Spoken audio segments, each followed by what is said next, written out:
प्रेम से बोलिए श्री सदगुरुदेव की जय। आदरणीय भक्त समाज, श्रद्धामती माता बहना, सख्त भक्त के स्रोत, सभी प्रिय बंधु भाइयों, देखो छोटा बच्चा होता है तो छोटा बच्चा खिलौना खेलता है। जब खिलौना खेलता है तो मिट्टी के खिलौने बनाता है और मिट्टी के खिलौने बना बना करके उसमें ही अपने आप को भूल जाता है। ठीक इसी प्रकार से मनुष्य भी अपने खिलौने बनाता है, आसक्ति रूपी खिलौने बना रहा है, लेकिन बनाते बनाते वो भी अपने आप को भूल जाता है। तो ध्यान रखो, बच्चा छोटा था, जब छोटा बच्चा था तो बच्चे के सामने नोट डाल दिए जाते तो बच्चों नोटों को नहीं लेता था, एक 10 का सिक्का लेता था। इसी प्रकार से अब लेकिन उसके अंदर कोई भी टेंशन नहीं है, बच्चा मस्त रह रहा है। लेकिन अब बड़ा होता जा रहा है तो बड़े होकर के जैसे पेड़ छोटा होता है तो उसमें सीरक कम होती है, छाया कम होती है। बड़ा हो जाए तो छाया अधिक होनी चाहिए। अब बड़ा होता है तो दुख होता है। तो फिर ऐसा उल्टा क्यों हुआ? लेकिन वो अपनी आसक्ति में बंधता गया, इसलिए मनुष्य को दुख हुआ। लेकिन सच्चा सुख चाहता है तो बच्चे के माध्यम से समझना चाहिए। जैसे बच्चा नोटों को नहीं ले रहा है, 10 का सिक्का ले रहा है, तो इसी प्रकार से कहा कि साईं इतना दीजिए जहाँ में कुटुंब समाए और मैं भी भूखा ना रहूं साधन भूखा जाए। इसी प्रकार से हम बहुत कम में ही गुजर करें। अधिक पैसा होता है तो पतन हो जाता है, आपसे कहने वाली बात नहीं, आप देख ही रहे। तो इसी के प्रकार से हमारा रोटी कपड़ा और मकान इतना गुजर बसर काफी है, और ज्यादा संग्रह इकट्ठा करेंगे पैसे का तो पतन ही होना है, रुकना नहीं है। इसी प्रकार से संसार में जड़ और चेतन दो ही वस्तु हैं, तीसरी कोई वस्तु नहीं होती है। लेकिन जड़ क्या है? माटी, पानी, आग, हवा, जल, पृथ्वी, तेज, आकाश और वायु। तो इसी प्रकार से वो चेतन ये अविनाशी है, जिसका तीनों कालों में विनाश नहीं होता है। भूत, भविष्य, वर्तमान में एक रस रहने वाला वही तो अविनाशी है। लेकिन हम सोचते हैं कि हमारे और कर्ता कोई दूसरा है, तो बताओ कर्ता कहाँ है? लेकिन कर्ता को हम मान बैठते हैं कि दूसरा कोई है। हमारा कौन है? जिसको कहते हैं ब्रह्म कहते हैं, ईश्वर कहते हैं। तो ब्रह्म ईश्वर कहाँ है? लेकिन ध्यान रखो, पहले जन्म पुत्र को भयऊ और बाप जन्मिया पाछे। कितना ही बड़ा बाप हो लेकिन बेटा नहीं होगा तो बाप कैसे हो सकता है? वो हम कह देते कि ईश्वर पहले बेटा होता है तो वही बेटा फिर जवान हो जाता है, जवान उसको कहा जाता है, वही बेटा फिर बुढ़ा कहा जाता है। लेकिन बेटा जन्मेगा तभी तो कह सकते हैं, और बेटा जन्मा है नहीं तो हम कैसे कह देंगे कि जवान और बुढ़ा? तो हम ब्रह्म और ईश्वर कैसे कह दिया? तो लेकिन पहले संज्ञा आपको जोड़नी पड़ेगी, किसकी? जीव की। कहा कि बीजा ढूंढे वृक्ष को और वृक्ष बीज के माए, और जीव ढूंढे ब्रह्म को और ब्रह्म जीव के माए। इसी प्रकार से सोचें कि वास्तव में संसार में ये दो वस्तु ना दी है, किसी ने बनाने वाला कोई नहीं। लेकिन लोग सोचते हैं कि इसको पृथ्वी को बनाने वाला, सृष्टि को बनाने वाला कोई और है। लेकिन जो चीज बनती है वह बिगड़ती है, मिलता है वह छूटता है। शरीर मिला है तो छूटेगा, शरीर बना है तो बिगड़ेगा, जो व्यक्ति मिले हैं वो छूटेंगे। इसी प्रकार से लेकिन हम इसमें आसक्ति फंसाते जाते हैं। लेकिन ध्यान रखो, आज का विज्ञान का एगो है, विज्ञान के में देखते हुए आप जानो कि आज संसार में कौन किसी को जो बूढ़े बड़ों की सेवा कर रहा है? बूढ़े बड़े कोई सेवा कर रहा है? कोई नहीं कर रहा है। तो अब सोचो वास्तव में तुमने वृक्ष लगा दिया, लेकिन वृक्ष लगा दिया छाया ना हो तो ऐसा वृक्ष भी बेकार होता है। एक लड़का इकलौता था, जब इकलौता था तो इकलौता लड़का एक होता है तो एक प्यारा होता है, 10 हो 5 हो तो वो भी प्यारे लगते हैं जिसके जैसे हो कर्म के अनुसार। तो उस लड़का पढ़ने के लिए जाता, 2-4 लड़के और भी थे उसके साथी, वो घर में काम करते थे और घर का काम भी करवाते, हार खेत का भी काम करते। लेकिन उसके इकलौता पुत्र के पिता ने कहा कि बेटा जाओ तुम भी काम करो, जो सब काम करते हैं। तो बेटा बोला कि नहीं, हमारा अध्यापक जो मास्टर जी गुरुजी हैं वो इतना काम बता देते, मैं अपने काम से फुर्सत नहीं। तो इनकार कर देता। कई बार उन्होंने कहा लेकिन इनकार कर देता। तो एक दिन उनको गुस्सा आ गया पिता को, तो पिता ने कुल्हाड़ी ला के दी, ले इससे खेल, तू फुटबॉल खेलने के लिए तो ये क्या कहाँ से समय मिल जाता है? फुटबॉल खेलता है लेकिन अब काम नहीं करता, तो ले अब जा से खेलिए। अब सज्जनों जानोगे इससे क्या होगा? काट पेड़ होगा उससे। तो उसने क्या काम किया कि उसके 2 बीघा का बगीचा था अमरूदों का, तो उस कुल्हाड़ी से एक एक पेड़ करके सब पेड़ काट दिए। अब पेड़ काट आया, अब अपनी माँ से मम्मी से बोला कि मम्मी कि पिताजी ने मुझे कुल्हाड़ी दी, अब तू जान दी इससे क्या होगा। तो उनकी आज्ञा मैंने उल्लंघन तो नहीं करी, लेकिन सब पेड़ काट दिए। मैंने कहा अरे तेने किया वो बढ़िया किया, लेकिन एक काम करना कि पिता से मत कहना, क्योंकि माँ का हृदय बड़ा कोमल होता है पिता से, पिता कठोर भी होता है, माँ का कोमल होता है। तो माँ ने कहा कि अपने पिता से मत कहना। जब तक तो उनका पिता आ गया कि क्या बात है, और पत्नी से कहा देख जिस कुल्हाड़ी से इस बगीचा को किसी ने काटा है उसी कुल्हाड़ी से मैं उसको काटूंगा, लेकिन जिंदा नहीं छोड़ूंगा। अब लड़का कहता है छाती पीट करके, पिताजी ये बगीचा मैंने काटा है, वो आप मम्मी से क्यों डांट रहे हैं कि जिस कुल्हाड़ी से काटा उसी को मैं काट दूंगा, लेकिन मैंने आपके लिए पेड़ एक छोड़ रखा है। वो कौन सा है? ये बगीचा का पेड़ था, वो मैंने काट दिए, वे पेड़ आपके द्वारा लगाए गए, और जो मैं खड़ा हूँ ये भी एक पेड़ है, ये भी आपके द्वारा लगाया हुआ, ले इसको काट, मुझे काट दो। तो पिता के हाथ में से कुल्हाड़ी छूट गई। इसी प्रकार से माता पिता बच्चे को शिक्षा देते हैं, जो शिक्षा अच्छी देंगे तो अच्छी शिक्षा मिलेगी। इसी प्रकार से अब सोचो कि संसार में, अब बताओ कि लड़का होता हुआ और फिर भी पिता की बात को स्वीकार नहीं कर रहा है, तो ये बुढ़ापे में सेवा करेंगे? और अगर मालूम पड़ जाए कि वास्तव में ये हमारी सेवा नहीं करेगा, तो बचपन में ही पिता उसकी और माँ टेंटुली मसक देंगे। लेकिन ध्यान रखो, हम हमारे संस्कार ही हमको सुख और दुख देते हैं, सुख दुख देने वाला कोई नहीं।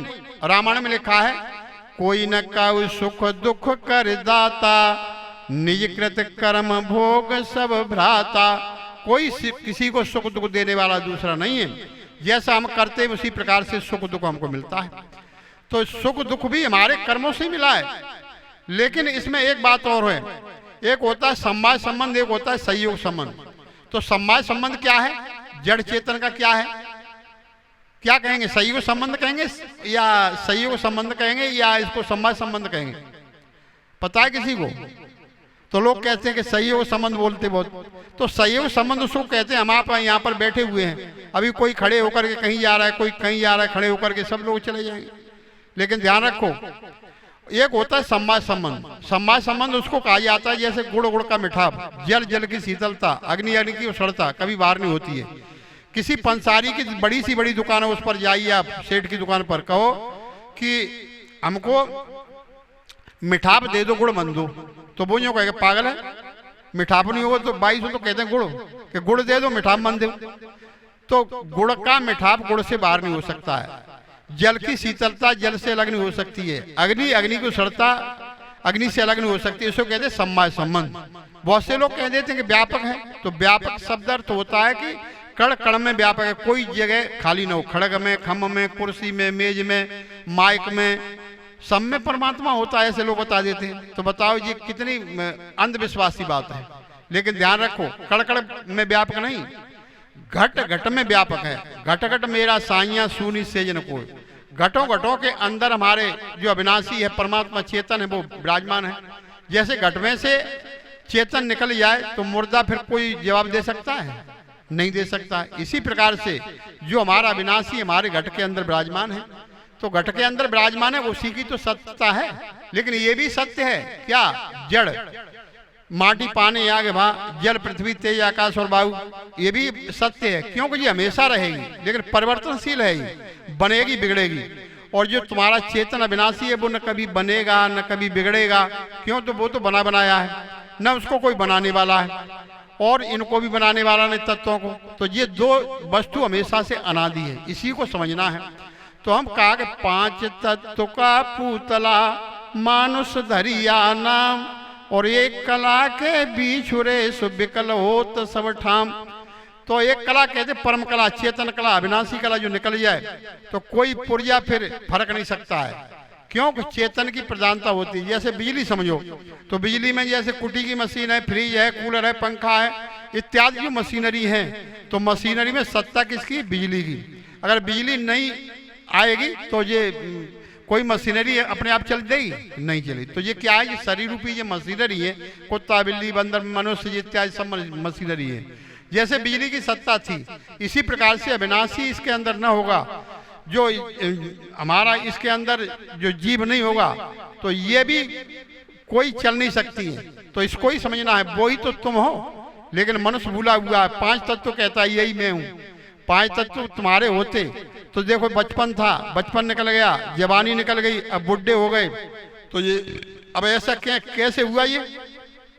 तो इसको कहेंगे परिवर्तनशील। ये शरीर परिवर्तनशील है, बनता है बिगड़ता है, बनता है बिगड़ता है।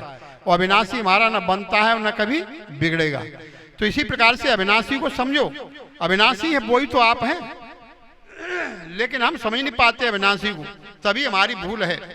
लेकिन हमने संसार की कमाई करी, पैसा कमाया, 10-10 मंजिल कोठी बनवा ली, भैंस ले ली 50-100 और खूब दूध पिया, सब कुछ किया, लेकिन आपका किसी ने साथ नहीं दिया, सब छोड़ते हुए चले जाते हैं। सदुर कवि साहब ने एक से कहा, एक व्यक्ति से, कि भैया कुछ भजन करो, तो वो कहता है कि हमारे भैंस से सानी को लगाएगा, भैंस को कौन दुहेगा, भैंस के लिए घास कौन लाएगा। जब उसकी मृत्यु आई तो साहब ने कहा कि चलो उनसे बात करेंगे। तो साहब ने अपने बीजे में लिखा है कि अब कहाँ चले हो अकेले मीता। मीता कहते मित्र को, हे मित्र अब तुम कहाँ जा रहे हो, भैंस को सानी कौन लगाएगा और घास कौन लाएगा, भैंस को धार कौन काटेगा। अब जो मरवे पे तुलेगा, अब बात आदमी से तुम कहो तो बात कैसी लगेगी, अब प्राण निकल रहे हैं। तो साहब कहते हैं अब कहाँ चले हो अकेले मीता, उठाओ न करो घरे कोई चिंता। साहब कहते हैं उठो खड़े हो, अब घर की चिंता कौन देखेगा। तो अब उस समय अब क्या करें, तो कहा कि आछे जन्म पाछे गए, किया न हर से हेत, वह पछताए क्या भया जब चिड़िया चुन गई खेत। तो अब पछताने से कुछ नहीं होगा, जब चिड़िया चुन जाती सो खेत। इसी प्रकार से साहब ने कहा कि गांठी बांध खर्चना पठे, बहुर न किया फेरा, और बीवी बाहर हरम महल में बीच मियाँ का डेरा। बीवी कहते हैं जिसके साथ 7 फेरे पड़ते हैं, लेकिन वो कहते हैं बीवी बाहर हरम महल में बीच मियाँ का डेरा। तो इसी प्रकार से बीवी 7 फेरे पड़ते उसको कहा जाता है। कोई आदमी जिसके साथ 7 फेरे पड़े उसको डंडे से बाहर निकाल दे और फिर रखेल को अंदर रख ले, तो जो निज बीवी से सुख शांति मिलती थी, इसी प्रकार से रखेल से कभी सुख शांति नहीं मिलेगी। क्यों कि वो तो समझेगी, सोचेगी क्यों कि रखेल ही है, 1 नहीं तो 2, 2 नहीं तो 3, 3 नहीं तो 4, इसी पर निर्भर है। लेकिन जो निज बीवी है तुम्हारी, मोर धर के तुम गए, तो वो सोचेगी अगर आखिर विवाहिता पति है तो दुख में पीड़ा में सहायता मदद करेगी। इसी प्रकार से निज बीवी की तरह क्या है, हमारे सद्गुण है, क्या है, दमा है, क्या है, दया है, क्षमा है, धीरज है, शील है, विचार है, करुणा है, वैराग्य, गुरु भक्ति, ये हमारे निज बीवी की तरह सद्गुण है। तो सद्गुणों को हमने बाहर निकाल दिया, वो अवगुणों को बाहर रख ली, अंदर रख लिया। तो बताओ अंदर जो अवगुण है तो उससे शांति, जैसे निज बीवी से शांति मिलती उसी प्रकार से रखेल से कभी मिलने वाली नहीं। तो हमारी ये रखेल क्या है, अवगुण है। तो अवगुणों हमने अंदर रख लिए, तो अवगुणों को बाहर निकालो। ठीक इसी प्रकार से हमारे सद्गुण हमारे अंदर हैं, तो सद्गुणों से शांति मिलेगी, और अवगुण हो गए तो शांति नहीं मिलेगी, अशांति मिलेगी। तो इसी प्रकार से हम सोचें कि वास्तव में संसार में कौन किसको सुख देता है। लेकिन ऐसे ही सोचो कि जैसे एक सेठ जी थे, तो सेठ जी के गल्ला की दुकान थी, लेकिन गल्ला की दुकान होते हुए सेठ जी इतने कृपण थे कि ना तो सब्जी भी बनने देते और चटनी पीस के रोटी खाते रहते। तो इसी प्रकार से ना तो खुद खाते ना बच्चों को खाने देते, और नोटों की गड्डी बिस्तर के नीचे घुसेड़ते रहते और तकिया में सी के रख देते। तो इसी प्रकार से कहा जाता है कि सेठ जी की गल्ला की दुकान थी, तो चिड़िया आ जाती दाना चुगने के लिए, तो गिलोल बना करके उनको मारने की चेष्टा करते थे, भगाते रहते। तो इसी प्रकार से एक दिन कसाई आ गया, तो बकरी और बकरा चले लेकर के आ रहा वो, तो एक बकरा की आदत तो होती है। तो इसी प्रकार से बकरा ने क्या काम किया, जो सेठ जी के चने का वो बोरा रखा था खुला हुआ, तो चने के बोरे में उसने मुंह मार दिया। तो सेठ जी के पास 1.5 फुट का डंडा था, मारा जब वो तरह में घुमा करके, तो बकरा फे करके मर ही गया। तो आप जानते हो कि आशा तमाशा हुए दिल का ही तमाशा। तो इसी प्रकार से 36 रिश्ते होते हैं, 18 पुरुष के 18 स्त्री के, मामा फूफा साला बहनों। तो इसी प्रकार से जब उनकी आसक्ति किस में गई, उसकी आसक्ति गई बकरे में, तो उनको बकरा ही बनना पड़ा। लेकिन कुछ जीवों को पिछला याद रहती है, लेकिन सेठ जी को पिछली याद रही। पिछली याद किसको रहेगी, पिछली याद उस व्यक्ति को रहेगी जो मनुष्य का मनुष्य हो जाएगा वो भी बता सकता है, और एक उसको याद रहेगी जो धड़ाक सीधे मर गया कुछ ना सोच पाया तो वो पिछली बात को बता सकता है। तो इसी प्रकार से सेठ जी बकरा बन गए। लेकिन सेठ जी अब सोच रहे मैं क्या करूं, मैंने जो कमाई करी तो न बच्चों को खाने दिया न मैं खुद खाया। अब बताओ कर्मों के रिजल्ट, अब मेरी गर्दन पर छुरी चलेगी तो कोई लड़का कोई कुछ भी लड़का कोई हमको बचाने के लिए नहीं आएगा। तो अब क्या करूं, तो कहा कि आछे जन्म पाछे गए किया न हर सेहत, अब पछताए क्या हुआ जब चिड़िया चुंग गई खेत। तो अब पछताने से कुछ होने वाला नहीं, कसाई तो काटेगा ही मेरे को। तो इसी प्रकार से हमारी गर्दन पर छुरी चलेगी, गर्दन पर छुरी चलेगी। तो इसी प्रकार से अब उसने सोचा कि देखो कि अब क्या करूं। तो आप जानते हो बकरे की माँ कब तक सिन्नी बांटेगी। तो कसाई चला आ रहा है, तो कसाई ने कहा बकरे ये हैं तो बिकाऊ है क्या, और घर में दोनों चलेंगे। तो उनकी सौदा हो गई 11,000 रुपए में, बकरा खरीद लिया। उसी रास्ते किनारे चले आ रहे, अब चले आ रहे कसाई साहब। तो बकरा को पहले याद था कि ये मेरा लड़का बैठा हुआ, मेरे जो गल्ला की दुकान है। तो भाग करके गया, चने के बोरे मुंह मार दिया। तो उसके लड़का उत्तराधिकारी बैठा तो उसने मारा जब उतने घुमा करके, ले मर तो नहीं पाया, जो टेंट हुआ में चना थे सब निकलवा लिया। अब सोच रहा है उनके पिता कि बताओ कौन किसका पिता कौन किसका बेटा, मुझे ज्ञान हो जाता तो संत महात्मा को सत्संग करता, दान धर्म करता। अब क्या करूं, अब तो मुझे कर्म मुझे कचोटे का ही, मेरा कर्म का फल मुझे मिलेगा। और लेकिन उनका लड़का लेकिन कहता है कि देखो कसाई साहब ये बदतमीज साला इतना बदतमीज है और सब सावधान है, सब बढ़िया है, ये यही है तो सबकी सबसे पहले इसी की गर्दन पर छुरी चलाना। अब रो रहे हैं सेठ जी, आंसू टपक रहे हैं, लेकिन जाकर के काट दिया। ये क्या है, कर्मों के रिजल्ट है। तो इसी प्रकार से कहा कि कर्म हमारे अच्छे हैं तो किस्मत हमारी दासी है, और धर्म हमारे अच्छे हैं तो घर में मथुरा काशी है। कर्म धर्म दो अच्छे हैं तो घटई में अविनाशी है, और कर्म धर्म दो बिगड़े हैं तो गले में की फांसी है। बोलिए श्री सदगुरुदेव की।